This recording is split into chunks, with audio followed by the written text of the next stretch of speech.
Greetings everybody, and welcome to Chillin with Scripture. May the peace and mercy of the divine be upon you all. We ask God to send help and assistance to those who are currently going through the tragedies of the earthquakes in Turkey and Syria.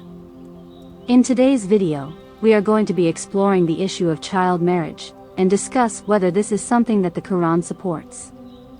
This is mostly due to a common understanding among both Muslims and non-Muslims regarding the Prophet's marriage to Aisha, some claiming that she had been a child when the Prophet married her, and others being opposed to this view.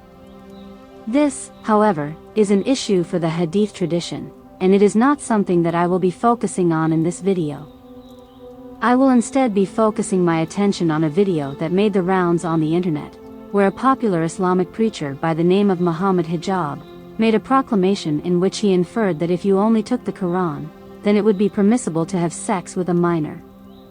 This is an absolutely stupid thing to say indeed, particularly when the intent of Muhammad Hijab is basically to throw the Quran under the bus and favor other traditions, by claiming that they explain the Quran better than the Quran explains itself.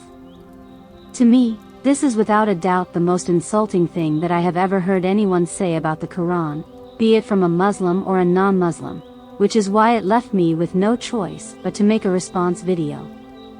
For someone who claims to uphold the Quran as a sacred scripture, in which God himself says that he has provided therein the best explanation and exegesis, this to me is an unbecoming thing to say. Anyway, so let us take a look at the verse which he was referring to, and analyze it to see whether it actually does support this preposterous assertion. The verse reads as follows, "And as for those who have despaired of menstruation from among your women, if you are in doubt, then their waiting period is 3 months, as well as those who have not menstruated. And as for those who are pregnant, their term is until they give birth. Whoever is cognizant of God, he will provide ease for him out of his issue." So, we can see in the verse, that those women who have despaired of menstruation and those who have not menstruated, God has instituted a waiting period of 3 months for them. The mistake made by people when it comes to this verse, particularly those in the camp of Muhammad Hijab, is that they misunderstand the phrase, "those who have not menstruated." The phrase can also be rendered as, "those who did not menstruate." However, people like Muhammad Hijab, who intend to smear the Quran, as well as its message, understand the verse as if it is referring to those who had not or did not menstruate due to their young age, and this of course is not because they arrived at this position by reading the Quran on its own. Rather, it is because they are transferring a perception that they have read in their books of exegesis. They impose this reading unto the text of the Quran in order to rescue their already presupposed notions and traditions. But alas, let us try and understand what this verse could actually mean. The verse appears in chapter 65 of the Quran, which deals with issues pertaining to divorce, here in particular the waiting period that a woman is supposed to maintain after she is divorced. So, the question can be asked here, why is there a waiting period for the woman, but not for the men in the Quran? Is it because the Quran is more in favor of men and unfair to women? Now, obviously this is not the case, as there is a reason for this waiting period. The waiting period was instituted due to the possibility of the woman being pregnant after a pronouncement of divorce. If a woman ended up marrying another man shortly after she had gotten divorced from her previous husband, while being unknowingly pregnant, and if she consummated her marriage with the new husband, there would not be a possibility of knowing exactly to whom the child really belonged. So, to handle this issue, the Quran instituted a 3 months waiting period to assess whether a woman is pregnant or not. This waiting period of course can also act as an opportunity for reconciliation, should the couple wish to amend their relationship. However, the primary and main reason for the waiting period was to assess the possibility of pregnancy. We can read about this in the following verse, "Divorced women shall wait by themselves for 3 cycles, and it is not permissible for them to hide what God has created in their wombs, if they truly have faith in God and the last day." Their husbands have more of a reason in taking them back in that case, if they should want reconciliation, though they have similar to that which is due upon them in good conscience, but the men have a degree above them. Yet ultimately, it is God who is the one with the authority, wise. As we can see in this verse, divorced women are instructed to wait by themselves for 3 cycles, meaning, they are to remain single during the first 3 menstrual cycles after their divorce. The reason for waiting 3 menstrual cycles, rather than 1 or 2, is to remove any possibility of the previous cycles merely being the body's reaction to pregnancy, as in some cases, pregnancies can mimic somewhat the same symptoms as those of menstruation. There have been reports of women who have been pregnant but were unaware of it, because they had period-like symptoms, and as a result, they assumed they were on their periods. Thus, in order to limit the possibility of this happening, the Quran instituted a 3 menstrual cycle waiting period. This, however, is not to imply that the possibility of pregnancy could not happen. There have been some women who maintain bleeding throughout their pregnancies, which they interpreted as periods, whereas they turned out to be pregnant. But, by waiting 3 months, if the woman remarries and ends up giving birth to a healthy child 6 months into her second marriage, then the chances that she was pregnant before she remarried are relatively high. Now, that being said, let us return to the verse in question. As said previously, the verse informs us that those who have not menstruated have to wait for 3 months, if there ever is any doubt whether they could be pregnant. According to Muhammad Hijab, this phrase of the verse refers to pubescent girls who had not had their menses yet, but the problem with this assertion is the fact that this would render the presence of the waiting period irrelevant and unnecessary. Why would the pubescent girls who had not yet gotten their menstruation need to wait for 3 months? We have already established that according to the Quran, the waiting period was to assess the possibility of pregnancy. However, this is irrelevant if the girl has not yet had her period due to her being of young age, meaning if she had not attained puberty. A girl who has not gone through puberty, and has not menstruated, cannot get pregnant, and therefore would require no waiting period, yet the verse tells us that those who had not menstruated had to maintain a 3 months waiting period. Another issue is that the chapter clearly begins with the statement, "O Prophet, when you men divorce women, then divorce them in accordance to their waiting period, but do keep count of the waiting period, and be cognizant of God your Lord." Thus, as this verse clearly shows, divorced females in this verse are referred to as women, rather than just females, and the pubescent child is never referred to as a woman, as that entails a female who has reached adulthood. Once again, this shows nothing but the utter stupidity and lack of common sense from Muhammad Hijab. Even in the same verse which he quotes, it clearly states, "Those who have despaired of menstruation from among your women, if you are in doubt, then their period is 3 months, as well as those who have not menstruated." The "those" in the second statement of the verse is in reference to those from among your women, meaning, those women, rather than it merely referring to females in general.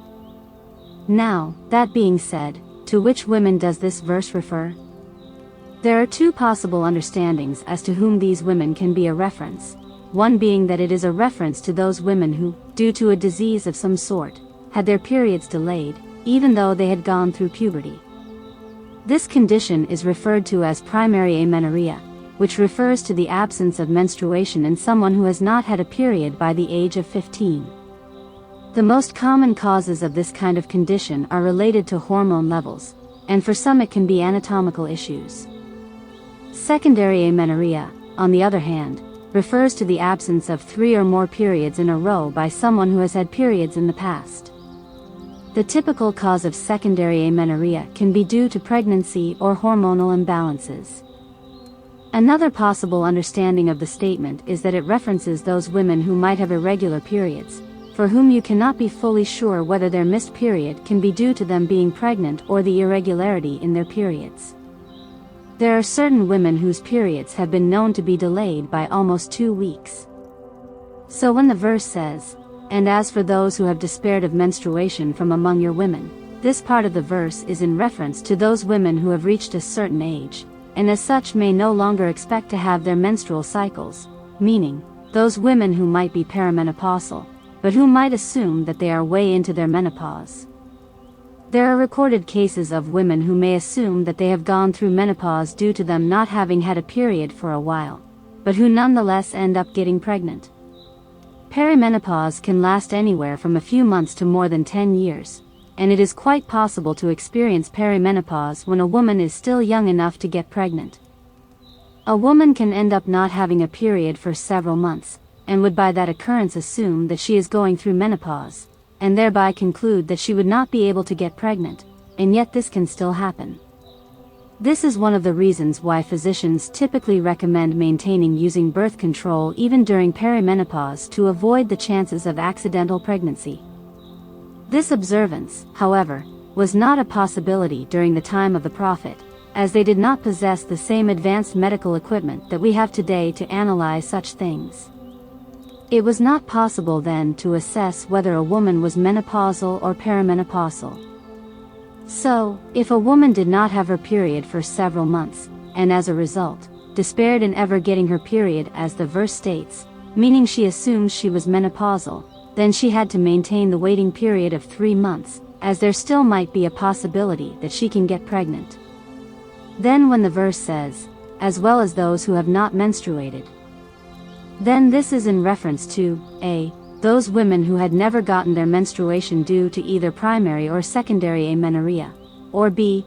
those women who have irregular periods, and who did not get their period when or after the divorce was announced. This is the clear understanding of the Quran, which God has made evident for those who possess knowledge, and who consider the verses of the Quran with a keen and open eye. But those who seek to tarnish the reputation of the Messenger of God for the sake of falsified tales and immoral interpretations, both from within the Muslim community and outside it, have no regard for the revelation of God. They would hasten to throw God and His Messenger under the bus for the sake of extra Quranic teachings, which neither God nor the Messenger gave them the authority to uphold. Of such people, the Quran says, and when it is said to them, follow what God has sent down, they say, nay, we will follow what we found our fathers upon. What? Even if their fathers did not comprehend the intelligence of anything, and were not the ones who were guided? Similarly, God says, and when our verses are recited to him, he turns away arrogantly, as if he had not heard them, as if in his ears there was a deafness. So, give him the tidings of a painful torment. Yet again, God says, and when God is alone mentioned, the hearts of those who do not possess fidelity to the hereafter shrink out of aversion. But when those other than him are mentioned, then immediately they rejoice. And again, he says, that is because when God alone was called upon, you showed no fidelity, but when he was associated with, you showed fidelity. So, the judgment will belong to God, the exalted, the grand. In yet another verse he says, we have placed coverings upon their hearts so that they do not understand it, and in their ears there is a deafness, for when your Lord is alone mentioned in the Quran, they turn upon their backs in flight. These are some of the warnings that God has issued to those who, when the revelations of God are recited to them or when God alone is mentioned, they prefer to associate others to him, or prefer to substitute the words of God in favor of a small price, and such people have only God to deal with. But as for the rest of us, we ask God to keep us steadfast upon His scripture, and to hold firm to it so that we do not go astray, and to always keep returning to it when we require guidance or enlightenment. We ask God to grant us the patience to understand and comprehend His revelation, and to enable us to be thankful of the favors which He has bestowed upon us and upon our parents, and to always do deeds with which He will be pleased. Thank you all for watching, and God willing I will see you in the next video.